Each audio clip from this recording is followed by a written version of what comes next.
Welcome to the Music Wide Open podcast The place for an honest and thought-provoking conversation about music, business, life, technology, and the future, for curious music enthusiasts. and musicians seeking personal growth. I'm Ingolf Wunder. And I am Paulina Wunder. Let this episode serve as a continuation of the previous one. This time, however, I would like to focus more on global trends and tendencies in music, classical music, the classical music business, and the directions in which it is all heading. Again, from the bird's eye view. The latest, the 19th Chopin competition brought more questions to its listeners and followers than it usually does, and it became a hot subject in classical music circles in Poland.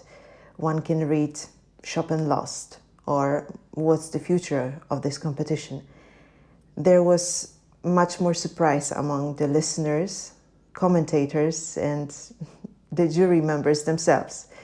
And it's not about the random controversy, it's about complete confusion and an uncertain future for one of the most important music competitions in the world. Because if jury members alone don't understand why some participants are out after the first round and why some other participants are making it to the finals or get prizes, then there is something peculiar happening. Do you think there is a shift coming in piano competitions in general? Because it feels like it does. There's a shift coming, or there was a shift happening the last 2 decades? That's the question for me. Because, I mean, if you ask me, is there a shift coming? I mean, I sure hope so. Because it should be a shift towards essence and away from packaging. But has there been a shift in the last decades, as I said? Absolutely. And as we see now, it has been one away from the musical essence, unfortunately. It has many reasons, and we have gone through many of those already in the past episodes.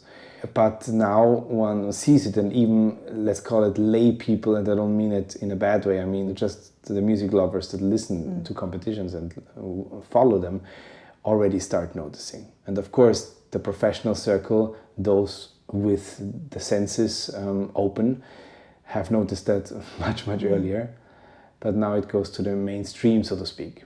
Yeah, and we like to talk to people.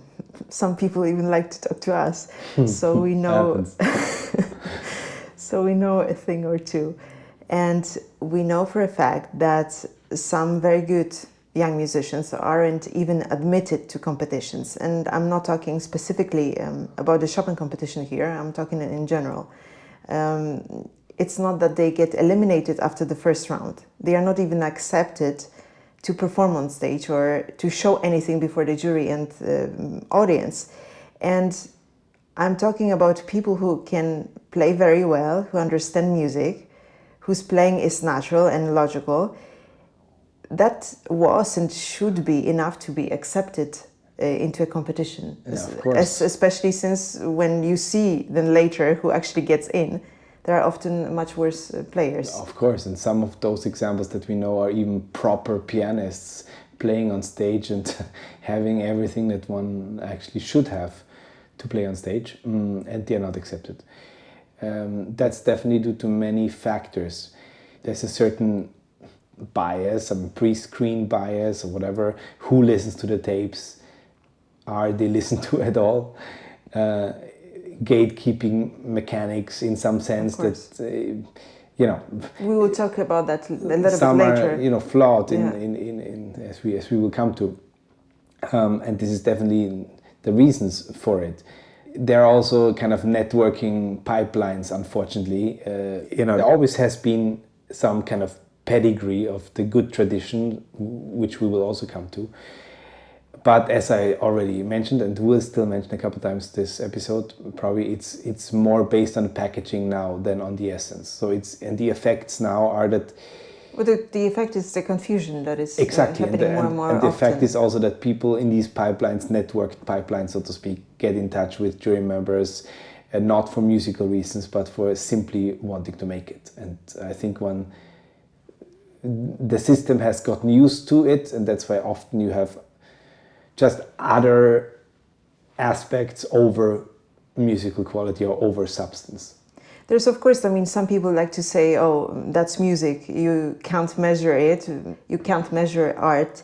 But this is, in a way, a cheap phrase that waters down everything even more. Because we know for a fact that there is an objective layer in music. Yes, there is.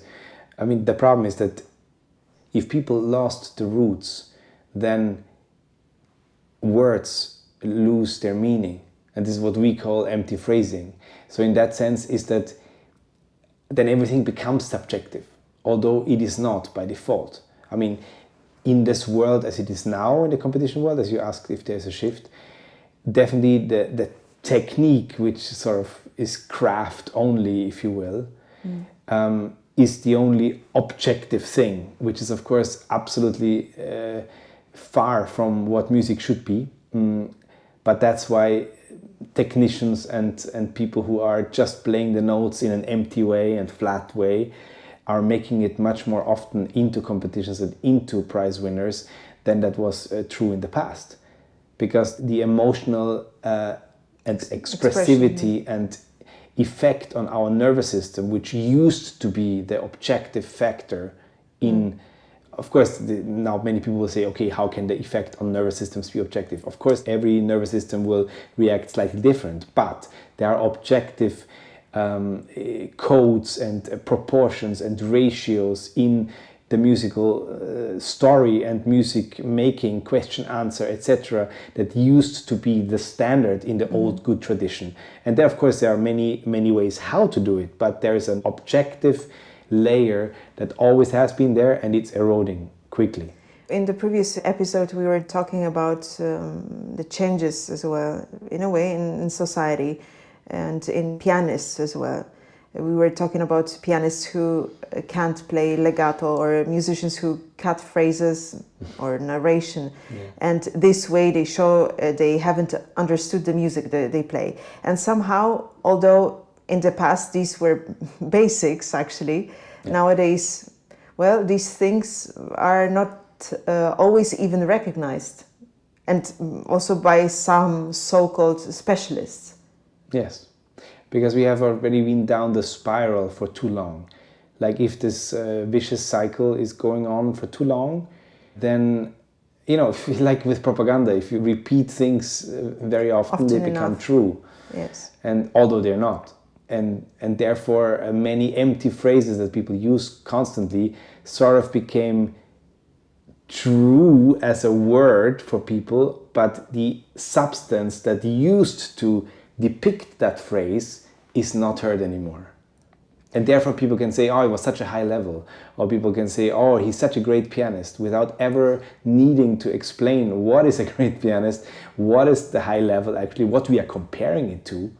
Yes. And these kind of things. But we are not only talking about the specialists or so-called specialists, these are two different groups, but as well about new generations, because it sort of goes hand in hand.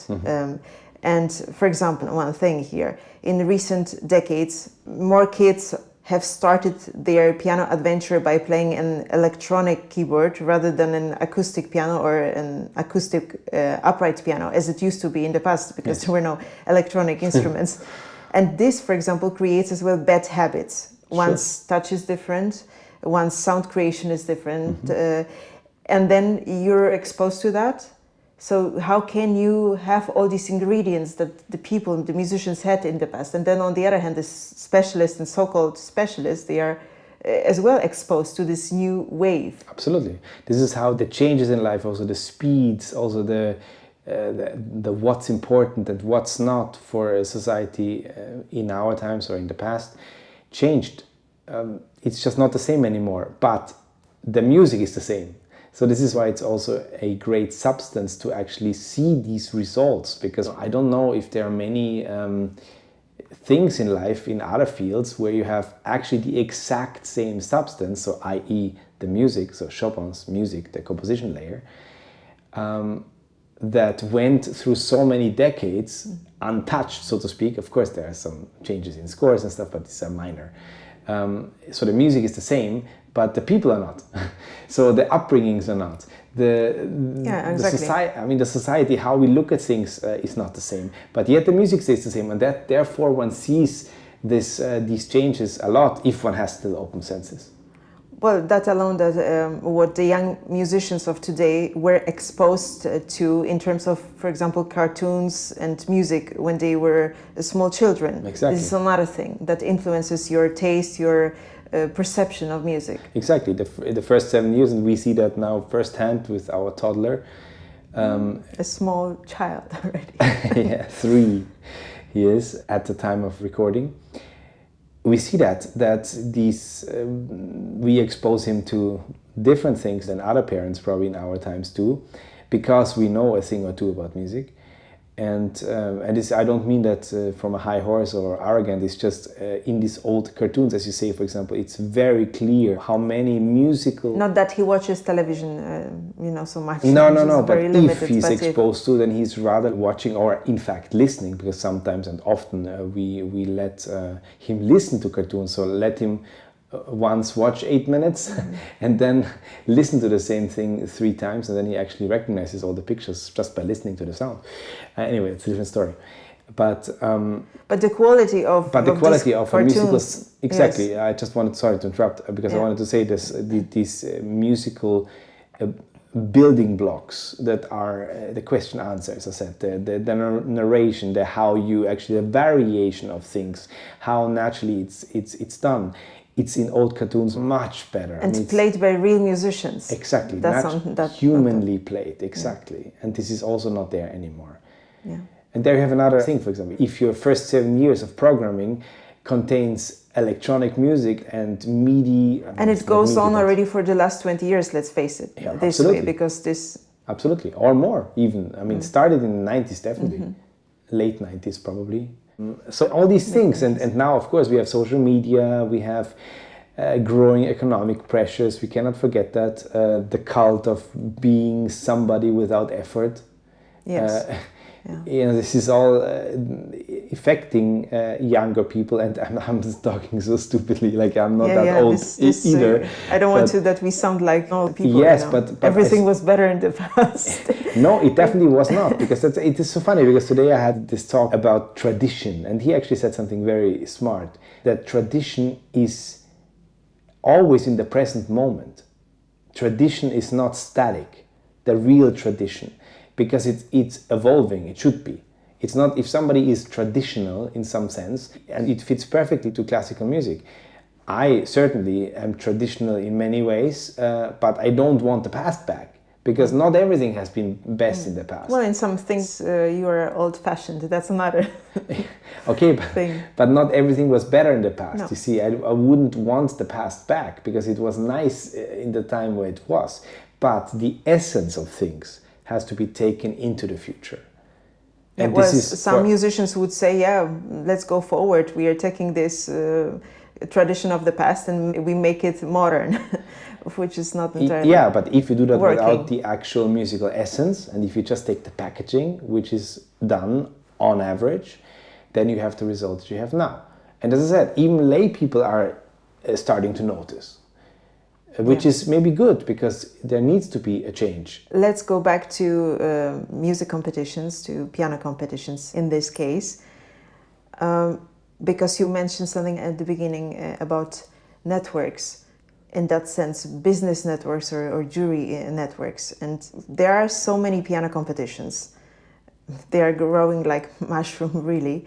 And for some people, it has become a way of making a living. Because there are judges that go from one competition to another one, often judge even the same pianists, just in different settings. They have their networks, and since they most of the time are also regular teachers, they are judging students of other teachers, which complicates the process of judgment a little bit. and frankly speaking often becomes a psychological game. Also in some cases, let's face it, a pure calculation. In the worst cases, yes. In the worst cases. And they have to maintain good relationships with other teachers / judges to ensure that their students, if they have some, for example, very talented students, are not immediately eliminated in some competitions. That's a human thing. I mean, you know, if somebody doesn't like you, then he might punish your student. And of course, it's bad for them, for the students, bad for the teachers and for their reputation. So what is happening? Sometimes some not so good musicians are being accepted into a competition or going further exactly because of these reasons, in order to maintain these good relationships. And some good musicians, without any, let's call it, backing, are eliminated instead. And by backing, I mean this teacher who belongs to this regular ecosystem of judges, yes. Because not all do. Yeah, there are good examples. But even those ones that do belong, that's nothing bad, frankly speaking, because this is sort of built into the system. And it's designed this way. Yeah. There is such a saying, I'm paraphrasing now because I don't remember exactly, every system or organization is perfectly designed to get the results it gets. This is actually a principle that I don't remember the names, but was coined by some quality and system thinkers. Yeah. So in other words... Then people are surprised that it... Yes, so don't be surprised that if the system does what it was designed for. And in other words, it means that every system or organization or a structure delivers outcomes exactly aligned with its design, and whether these were intentional or not, that's another story, and that's not important here. And if the outcomes are undesirable, for example, in that case, results of the competition, this or the other one, this is because of the faulty construction of the system. Point. True. On top of that, and this is also why people start to notice now, the outcomes, is that the education system is just based on standardization. It's a factory model, not only in music, everywhere, but in music it should definitely not be. It's older than 100 years old, you know, it's nothing keeps so long without reform. Which Sir Ken Robinson says that we should actually go to an agricultural model so that we make the ground in a certain way in order for a tree to grow its roots, and this will be personalized wherever that tree will grow, right? And in music that has to be like that. It was in the heydays of classical music, or of, I don't know, other musics maybe too, but classical definitely, I know. The more personalized the education was, the better the musicians. That's true. And now that we have, as you said, mainly teachers in juries, and nothing against teachers, because they're wonderful teachers, but since you are in that education system, which by design is standardized. Exactly. Also the outcome of music will be standardized. And then on top of that, we have this human factor. Yeah. Meaning there are many jealous teachers or mean people simply that will eliminate somebody just to get back to somebody else, you know, and that's the problem. There are so many people out there, there are so many teachers, there are so many educators. Well, they have to make a living, they have to find their own space. This is also a very competitive world. That's right, and because what we said before about the, let's say, dilution of definitions or the empty phrasing, that makes it all possible what you just said, because if there would be more standards as to this objective, expressive musical layer, then the corridors of that kind of thing that you describe are just simply narrower and the results would be fairer. That's true, because it's as well another thing is that the perception of music the teachers and the juries have. And then we, in a way, we go back to this, how we are influenced by the changes in society and so on. This is a cycle, yeah. And it can be a vicious one, or it can be a good cycle. I mean, if it can be a reinforcing, Well, if we don't talk about it and just pretend everything is good, then it's a vicious cycle. Exactly, and I especially feel for younger, very talented musicians who are suffering because they hear, see, and feel what's going on, and they have no power whatsoever to change anything. I will go back to this, what you've just said, but before that, I want to mention one more thing, because maybe this is connected. A couple of weeks ago, or maybe months, I don't remember, we talked privately about the mere exposure effect. And this is a phenomenon in psychology where people develop a preference for things simply because they are familiar with them through repeated exposure. So in other words, people tend to like things they see, experience, or to hear repeatedly. Yeah. And they often have more positive reactions towards them. I'm not sure if there were any studies in depth, I doubt, about music and exactly this, what we are talking about, how this even repeated, how to say flatness. I was looking for a better word, but I will use that one. It might as well make them sort of accepting that. Yeah, or even more like it subconsciously without even ever thinking about it. Because as I said, if the system is standardized and if you are not aware of it and not constantly remind yourself that you are in the standardized system. But even system, if you are aware of it, but you exist in that, then it's very difficult to change anything because your senses... Either you're getting nuts or, yes, or you're kind of... you just take it because you're exposed to this all the time, over and over again. And if you get used to certain ways of playing, let's say, I don't know, with fake rubato or no legato, or you just don't mind someone cuts phrases and make it unnatural, then it's sort of, that's the new standard. Exactly. We are talking about humanness versus fake perfection, kind of.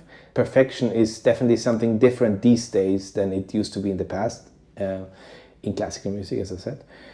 And we, in some way or the other, need a human perception upgrade so that people feel what, let's put it this way, attempting perfection, because you will anyway never reach it, but attempting perfection in that expressive musical factor actually sounds and feels like. Right. Yes. Because if you don't have that, you are stuck in the system that somebody else, not even somebody else, it's not one person, but that the society as a collective invented and sort of agreed on, or let's say if the majority agrees on something, is usually not something good. Yes.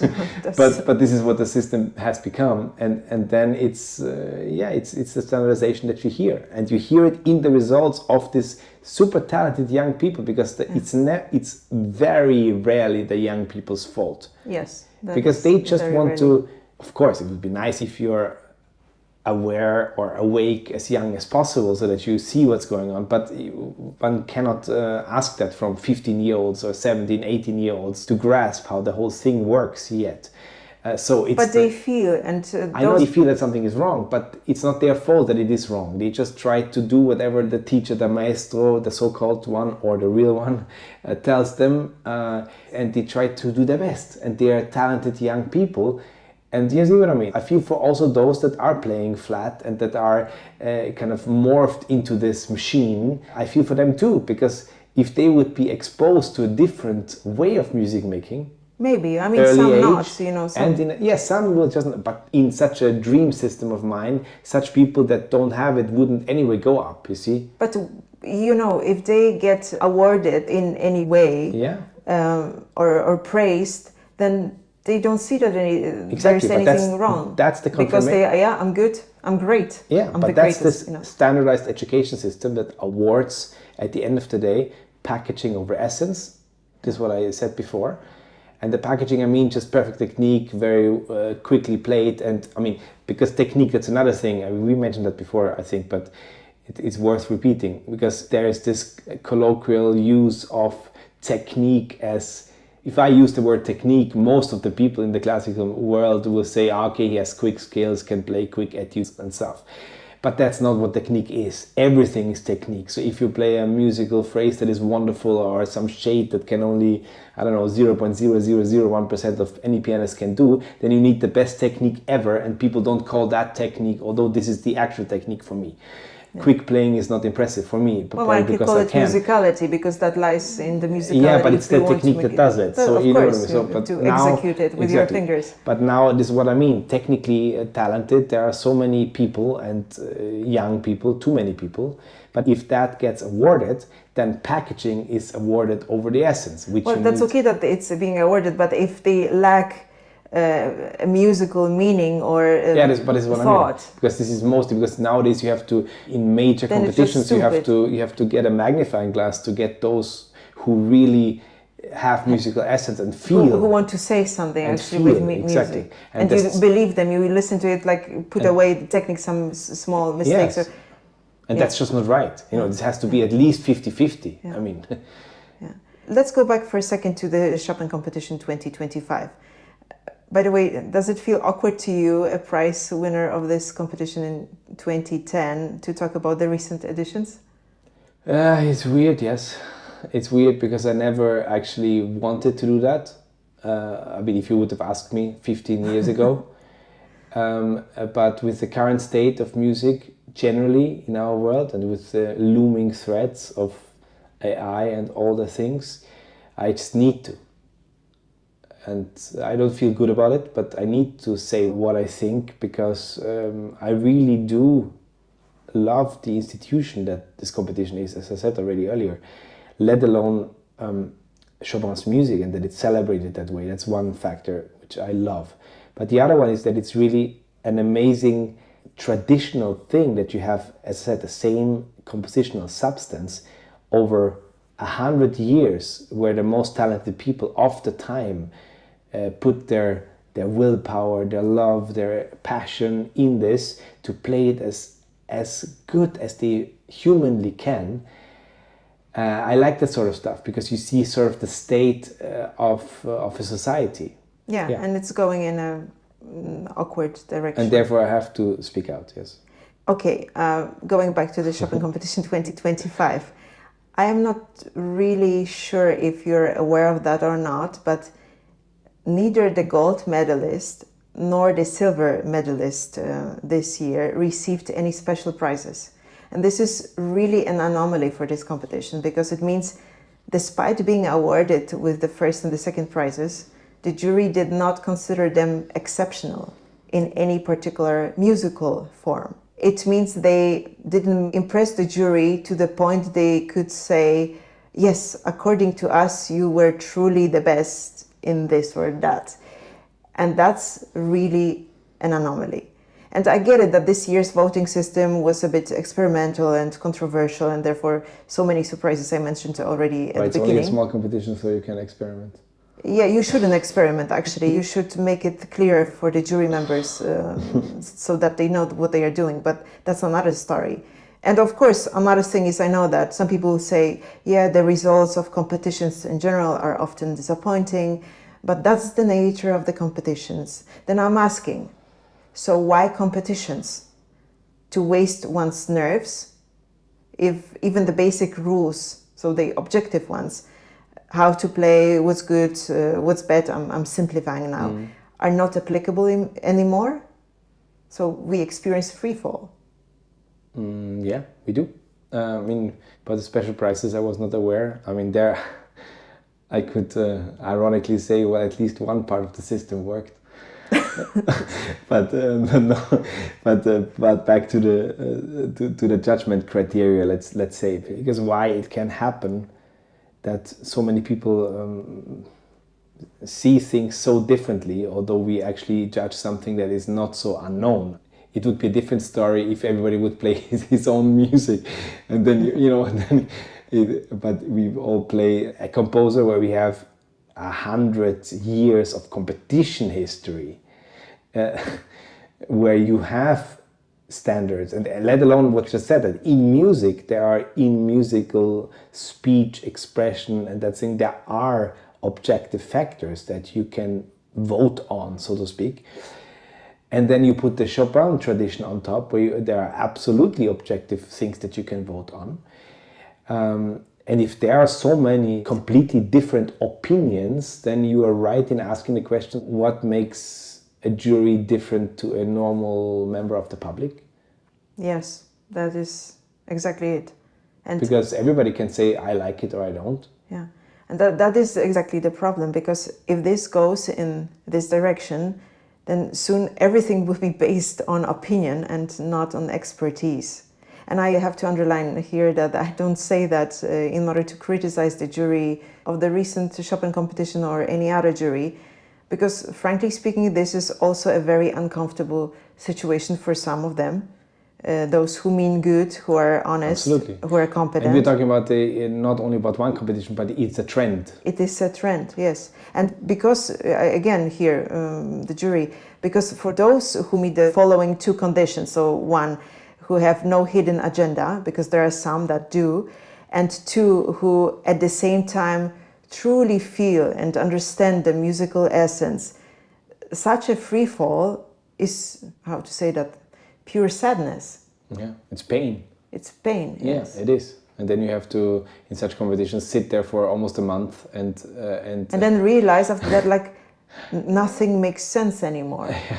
Okay, you get paid, but I mean, what kind of satisfaction do you have? This is a responsibility for many. For many, this is just, yeah, another one, I make just some money. But for some, this is much.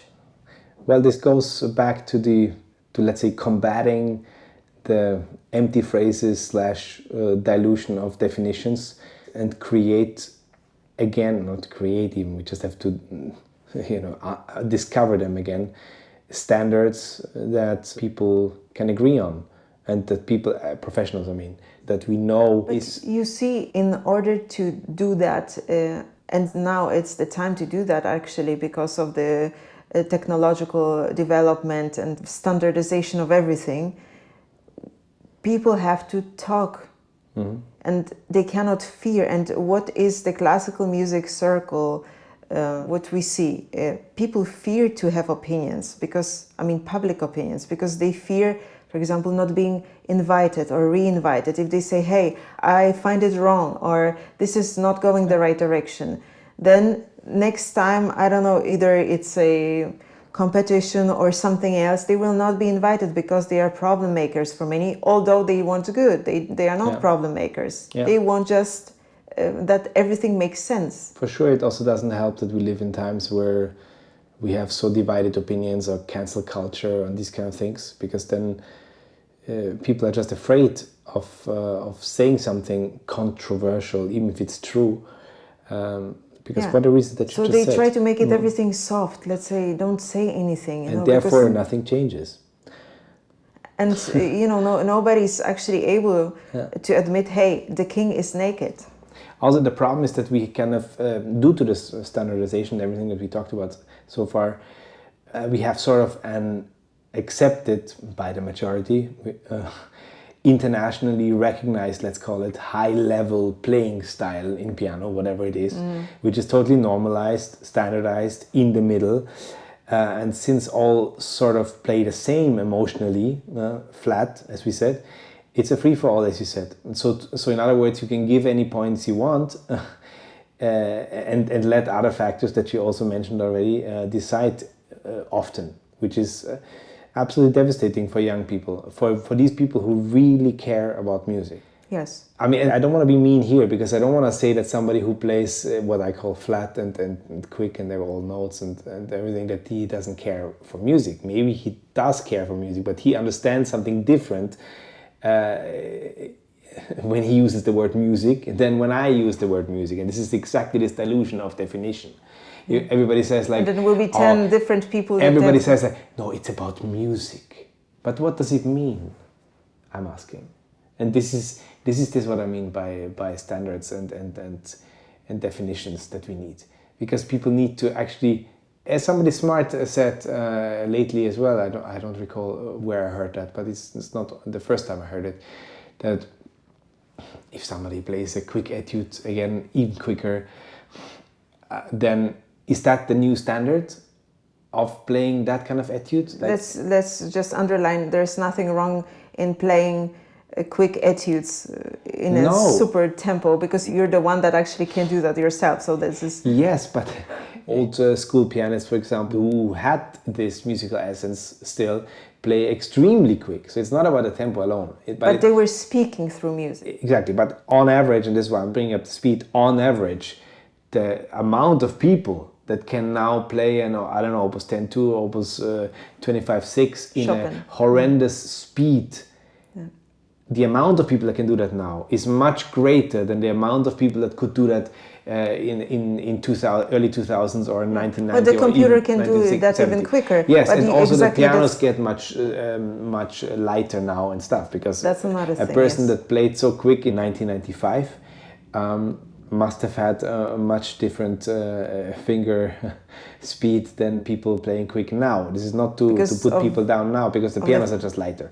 But anyway, the speed now has become such a thing that since people copy, and we know that for a fact, copy past prize winners just because they got prizes, and the next edition they play the same pieces. Well, maybe for those people who don't understand that, please explain what it means to copy someone in that sense, because one can recognize these copies, in... Yes, how one recognizes the copies from originals, that's also a good topic, actually.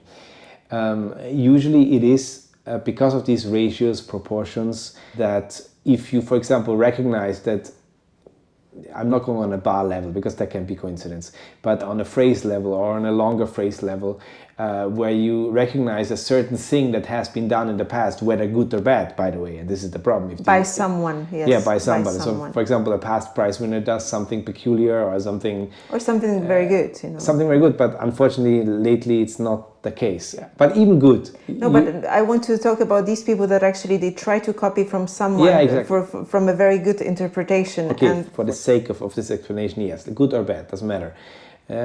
Copy something on a phrase level, and then they don't follow up in the expressive storytelling for that, but do something completely different, the next phrase, which doesn't fit energetically or emotionally to this what they copied.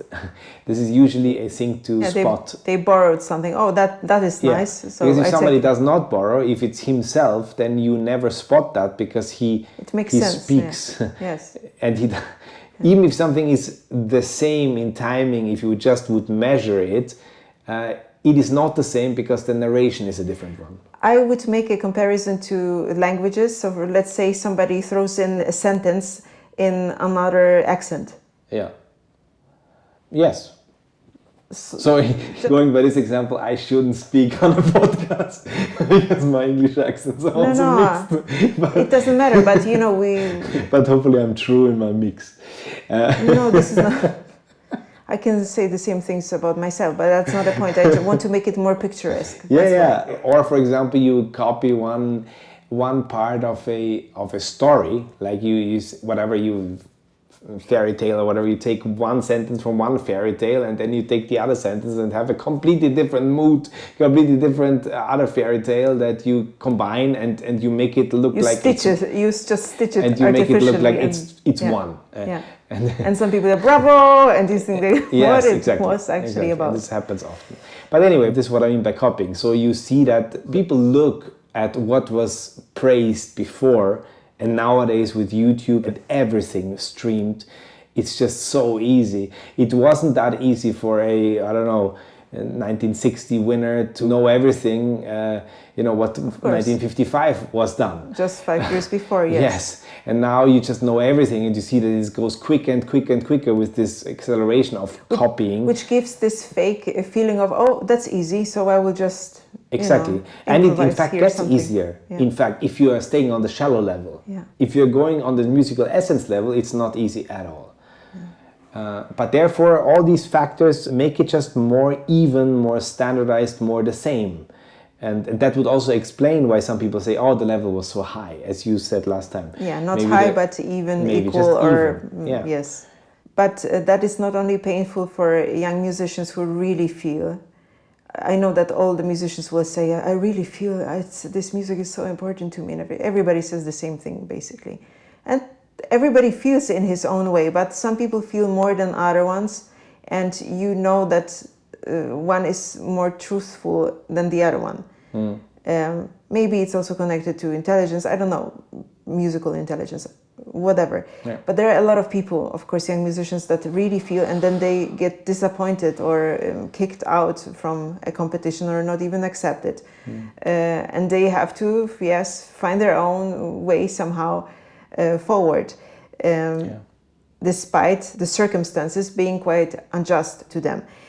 But the same thing happens to some grown-up musicians or already aged ones, jury members and so on, who just as well in the past several decades ago they were experiencing something completely different, and now they are having this wall in front of their face. I don't say everybody's like that, because some people as well don't care. It depends on a person. It's a very individual thing, but it's hard for both sides. If someone cares, if somebody is sensitive, and if somebody really understands music, because not all musicians do, and that's such a paradox, right? But that's, again, some people would then say, okay, what you call music, I mean, they will not say it because they're not aware of that, but what you call music is not what another one calls music. So if you know what I mean, I know what you mean, but this is exactly that. Well, because we are lost already, we lost the meaning of the definitions. Yes. And in many other sectors as well. We talk to people in architecture, in fine arts, you have the same problem. So of course, it's in not architecture a lot. You know, you have some modern buildings that look like a simple block, and some people will just, wow, it's an incredible building, although it's so boring and so nothing, but because it gets some marketing and other people look at other people. Of course. And then, let alone that in fine arts you have, a banana on the wall. And that, we mentioned that. I know, but this is so funny. Yes, that's why. This is so funny. Or a totally black canvas. Yeah, exactly. And these are the things one could now sit back and say, okay, it's just the way the world goes, and that's it. Nothing to see here. Let's go on. Well, some people say that, actually. That's very sad, and actually some people that should never say that. Actually. Yeah, but my conscience just doesn't allow that, because, we are in this fantastic world where, whatever that world is, where we live in our personal realities, we live in our bubbles, we all do. Just in times like now, with the electronics, with means of income that are so diverse and stuff, it's easier to live in their own bubble than it was 100 years ago, 150 years ago. So you were more reliant on people in the past than you are now.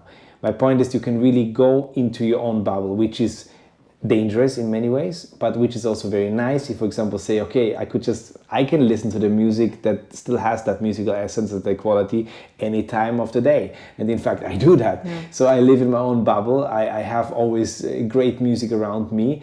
Of course, it's usually past recordings, not always, but many. And then your nervous system and your senses are getting this what you want, and you basically you think life's great, right? And then you are looking outside, switch on the television. It's like no. Exactly. Okay. That's why we don't switch on. Therefore, one can just say, okay, it's all subjective, and many people say that, or it's all just you like this, I like that. Let's agree to disagree. But as we said, music has objective parts, and it's a fact. It's not me saying that. It's the best minds of the last 100 years saying that and writing that. And it's, by the way, also what all these young, wonderful musicians that are dedicating their life to music are going into, because they are sort of promised that you spend so much time perfecting yourself or working on yourself, because there is such a thing that is objective. Yes, that's why you want to see the results, especially if you put and then you come to competition, and you are such a person, for example, doing everything right for yourself, because of course your result would be personalized, which they should be. And it's always, frankly speaking, you always need a bit of luck in everything. Of course. But let's say you did all that, and then you're kind of getting the results of the system of saying, no. Yeah, because, just joking. Because one person will give you 10 points and another 25. And then what's the point? Exactly. And I'm really saying that from a very privileged position, because I was lucky, of course hardworking, but lucky enough in life to, as a pianist, reach everything one can only dream of, or every pianist would dream of doing that, playing in the best concert halls, having major record labels. There's all not that. more than that. You just can repeat the same thing until you're 80. So yes. Exactly. So my point is, usually people who have the opinions I have are those that were not lucky enough to have that, and then people say, okay, you're just frustrated, something, and I'm the opposite of frustrated because I have everything in life that I could ever dream of, but my conscience does not let me not speak out because I just care about that music. Yeah, because it gets everything watery. Because what's the point? There's no point anymore. Because we don't know yet, right? Are we at the bottom of this downfall, or will it fall 2 kilometers more before it goes up? We don't know, right? Well, everything is now celebrated. Like we have a great, well, you see, with this recent competition, I bring it up just as an example because it's a recent event, and it's a trend, a general trend. But you have this hype like, oh, this is great, that is great, and we have this kind of number of followers, viewers. You feel this superiority, and you feel this pride, and we are unbeatable. But let's not forget that many businesses or products, they were pumped up at some point artificially, and they got this superficial layer of success just before they were falling completely. And the same actually with the Titanic, you know, the people were dancing, playing music and so on until the very last moment, they say. So yes, because it's unsinkable. Everything ends at some point if it's not taken care of. Yeah. And that beautiful musical art form that are these masterpieces that we are lucky enough to play, because these are, we cannot forget, these are in our times, in our known history, the most complicated emotionally and technically musical pieces ever written for the piano, for example, and that we have the luck to cherish them, to nurture them, is such a blessing that I cannot bear the thought that this will just die if people stop wanting that high level musical expression. If their perception doesn't have it anymore in them, then that's true. And this is a vicious cycle, because as we said, the competitions influence the business influences the listener, and this is all the human perception that is influenced just by lowering the standards. Everywhere, because one cannot forget that, and now we jump to the music business or classical music business, that this business, I'm not talking about the competitions, but out of competitions, there's a lot of business growing, of course, and opportunities for companies, for managements, for record labels. And in many cases, these people that are doing pure business, core business, so the managers, because they are not after making the artists happy or musicians, they need profit because this is the business nowadays. But why is that? Because these are usually people who failed in music and therefore they went into business. And I don't want to say everybody, because that's absolutely not true, not everybody, but majority of these people or they don't have a musical background at all, and just lovers, which is better most of the time anyway. Yes, but it's often as well not the case really, because they don't care that much in the end, because they will care about this, that they can keep their job, or and whom they are promoting, that's secondary, because frankly speaking, if there would be a blind, again we come back to this, blind listening for managers or concert promoters or whoever important is in the business, even some people in the record labels, if you make a blind listening, then they wouldn't be able to say whether something is good or bad. So that's the reality. Well, since it's all subjective, they are, because they can just say it's good, then it's good. Yeah, okay, but then, for example, let's say you give them a better, objectively better. Well, what I actually mean is that those gatekeepers in the business, whether it's a jury member or a high-class manager or promoter, in an ideal world, in my ideal world, and that's why also we talk about this sort of stuff, these would be people who can blind listen, judge something on the objective layer, and then defend their opinion with other same level, high level judges. You see? Yes. It's not enough to just say and have some explanation, and you explain that to somebody who cannot challenge you. Yeah. And this is, in my ideal world, those gatekeepers should have that. Because you can then say, okay, no, I don't agree with that crescendo or that rubato there in this bar because of what he did before and what he did after. It just doesn't fit. And if somebody says, no, I don't agree, then that you can go to a substantive discussion as to why your opinion is the right one. And not in order to argue, in order to just come to a common ground. To a logic conclusion. Yes. Of course, there will be always some cases where you agree to disagree. Yes, okay. But on most of the cases, there is enough substance that you can actually defend your position. Yes.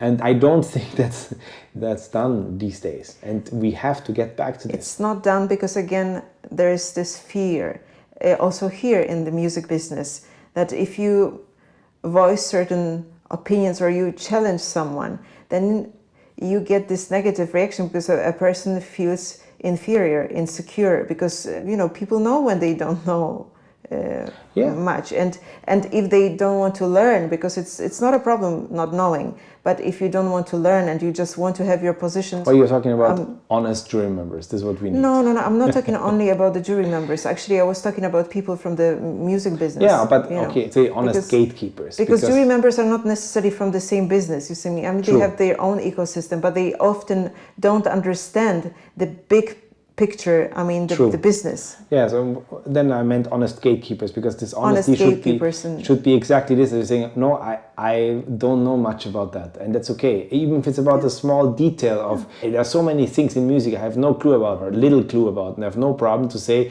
I don't know that, but tell me yes. why, and then let's discuss. And I maybe have another topic that triggers, and we can maybe get to a common ground.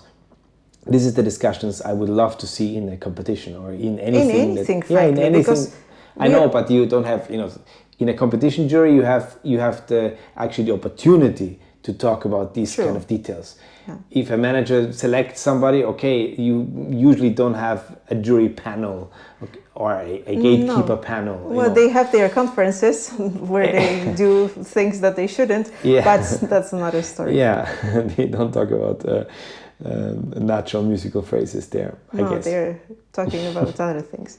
So I feel sort of sorry for these young musicians of nowadays, because one can really just ask himself a question: do competitions still make sense? Yeah. Oh, it can be also a good episode title. Let's think about that. But I would say they obviously still do, because there are so many and they're growing. So in some sense, such platforms of visibility, let's say, of course they do make sense, because just people want to show themselves, and which is a natural and nice thing, actually. But if those platforms are diluted the way they are at the moment, and as I said, increasingly so, then from a musical perspective, of course, they do not make sense. But they make sense from a business perspective. Yeah. To be noticed, maybe, if you're lucky to advance to the second round. And then, of course, one could argue one just needs to take risks in order to get anywhere. So this is the rational explanation. Yet, when there are so obviously flawed systems in place, then one just has to make them better. A dialogue is an answer. For example.